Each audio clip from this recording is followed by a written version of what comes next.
What is going on, everybody? Welcome back to another video, and in today's video I'm going to be going over why I hate my Genesis Coupe. Now, I'm sure all of you are wondering, why am I making this video if about a week or so ago I made a video about 3 reasons why you should not buy a Genesis Coupe? Well, that's pretty simple actually. Well, that video was about basically problems that were wrong with every car in general. So every Genesis Coupe's got, not the greatest plastics on the inside. They all have just the same basic problems that I went over in that video. But today I'm going to be going over problems that I have with my car in particular. Basically things that are just wrong with my car, that it's not supposed to be like that, as you guys will see. And just basically give you guys some insight on some things that could go wrong with one of these cars if you decide to get one. So yeah, I guess without further ado, let's go ahead and hop right into this video. So let's go ahead and jump right into the first problem I have with this car, or the first reason I hate this car, I guess, and that would have to be because of the washer fluid. Now, I know I've explained in some past videos, but basically I've had to have my washer fluid lines unclogged countless times because for some reason they just continue to clog and don't work, and just I don't understand it. So I've had them blown out by the dealer countless times. I've spent probably like 50 bucks on it. I just need to learn how to do it myself because of how often it happens. But literally, for some reason, the washer fluid just always gets dirt and crap inside of the reservoir down there and just clogs. Now, I will go ahead and say I'm pretty sure that probably every single reason that I'm going to list about why I hate this car comes from basically me owning this car and living with it in a place that it should not be, basically. So for those of you who don't know, I live on basically a mile-long gravel hill that is a challenge, to say the least, to get up and down. Right now it is so bad I have to go up and down my neighbor's driveway. I have put up a video in the past about my driveway and how terrible it is, so if you're interested in that, you could go check that out. I could link it below or whatever. If I clean my car and go to town and come back, my car has an inch thick layer of dust all over it again because I have to literally go off-roading to go anywhere, and I know that this car is not made to off-road. So watch, I will pull this in.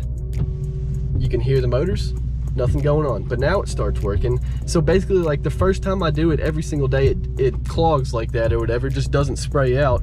But besides that, I mean, the washer fluid is supposed to be spraying to up here. I've seen them unclogged, it's supposed to cover the whole entire windshield, but instead it literally only goes to 3 inches up the windshield. It just does not do a very good job at cleaning. So yeah, that is the first reason why I hate this car. Now, the next reason that I hate this car is something I kind of addressed in the intro to the video, actually, and that is the cheap plastics. Now, I don't know if you can tell here, but this is not supposed to be seen through. This black plastic is supposed to go completely around this and cover up down under there, and that's down inside of this thing. It just broke off somehow because this plastic is cheap and flimsy and just I don't know, man, it's very annoying, honestly. Besides that plastic, these right here, I actually wrapped these matte black. They looked like this, but they looked like they were done in a camouflage shit wrap, basically. It was peeling apart and just looked so disgusting, man. I just sanded it down and wrapped it because it just looked awful. And the plastics in this car, I cannot stress it, unless you can keep this car inside a garage, just keep it garage kept, basically. If it sits in the sun, the plastics will basically just melt out from under you, and it's very, very annoying. But what can you do, I guess, if you don't have access to a garage? Now, on to the next reason. The next reason is actually something that is not a huge deal, but it's just a small annoyance. And basically, as you can see right here, that says USB. Now, that is supposed to basically plug up your phone and let you play music and charge your phone at the same time. But if you try to plug in your phone to that USB right there, it'll tell you something like media not detected or something like that, device not detected or some weird shit like that. And apparently it's a bug in the operating system of the 2013s and before, and it was ironed out in the 14s and up. But of course I have to deal with it, and it's quite annoying. But although this does not work for playing music, it will charge other things. I could charge the GoPro in here, but I cannot charge or play music on my phone through there, which is so strange. I'll go ahead and hook up my phone real quick just to show you guys what it says and show you guys I'm not just bullshitting. All right, plug in the USB. Here's my phone. Then Get this plugged in and watch, I'll show you the screen. Well, my phone screen says this. Oh, it just started charging. There we go. Media connection error, and it just won't play music or anything through here. So apparently, well, now it's not charging my phone. So yeah, it just does not work with iPhones. It might work with Androids, but I've never tested it. But if you have an iPhone, don't count on charging your phone through the USB or playing music through the USB, because it for some reason just does not work. Now, for the next thing I hate about this car, we're gonna have to move on to the back seat here. Hopefully my finger has not been in the frame like it was in the last video. I noticed that after I was editing the video, so there's nothing I could do about it, and I apologize for that. But basically the next thing I hate about this car, if I can fit back here, is this seatbelt right here. For some reason, the back passenger side seatbelt just stopped working. Now I'm sure you'll be able to hear this. It just doesn't sound right. It sounds like it's jammed or something. This is what it's supposed to sound like.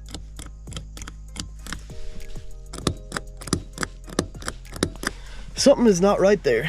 It's very hard for me to record back here because I have to slump all the way down just to not hit my head basically on the window there.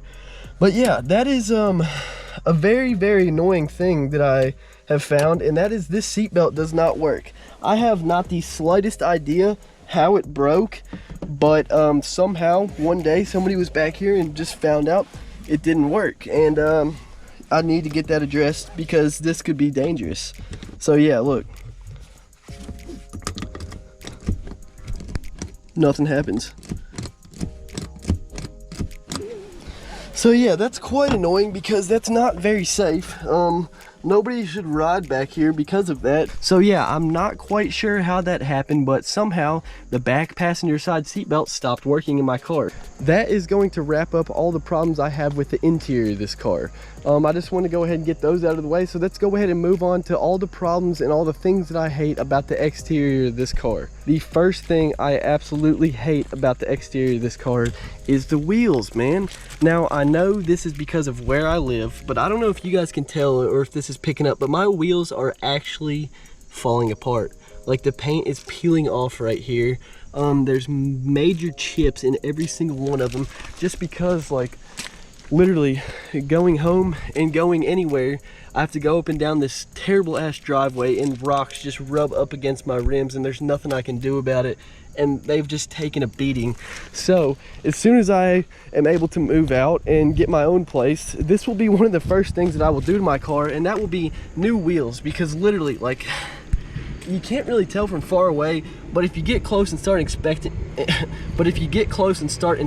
them, like, they're literally just falling apart, man. There's major chips in them everywhere, and the paint is somehow peeling off, and I know that that has to be from my driveway, because literally I don't think that would just happen on its own.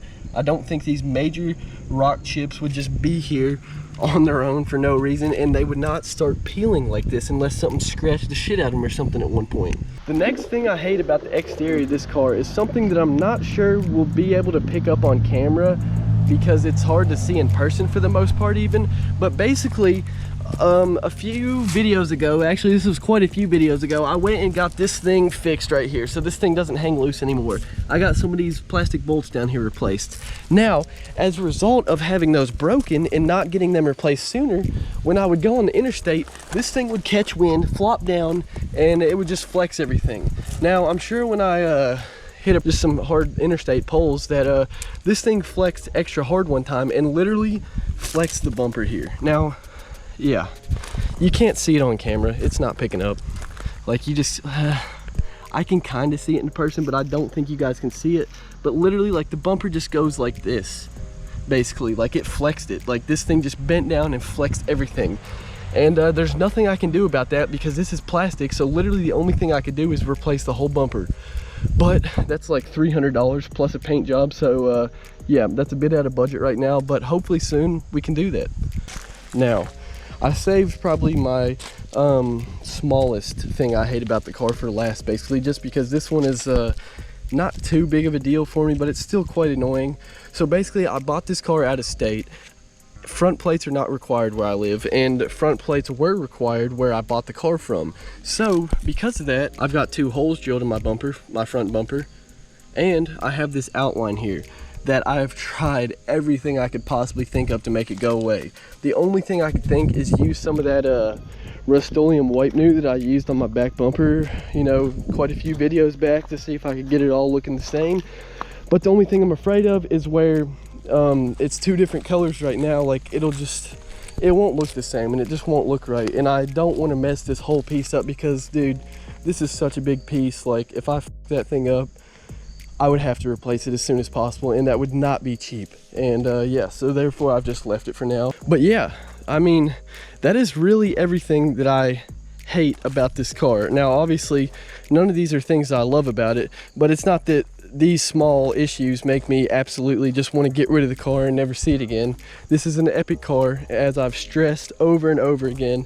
If you guys are looking at one of these cars and can find a good deal on one, go ahead and pull the trigger while you can, because they are disappearing fast. Literally, within like a 250-mile radius of where I live here in Kentucky, there is about 23 of them for sale. But yeah, I mean, that's really gonna wrap it up for this video. I really hope you guys enjoyed this one. I was just trying to show you guys some basically problems that could occur with one of these cars after years of ownership and after just a lot of use and daily driving on it. I hope you guys enjoyed this video. If you did, don't forget to drop a like and subscribe. We are getting so close to 100 subscribers. So yeah, if you enjoyed this, go ahead and hit that sub button, because there's plenty more epic content coming. We are only getting started. But yeah, if you guys enjoyed, don't forget to drop a like and subscribe. Peace out. I will see you all in the next one.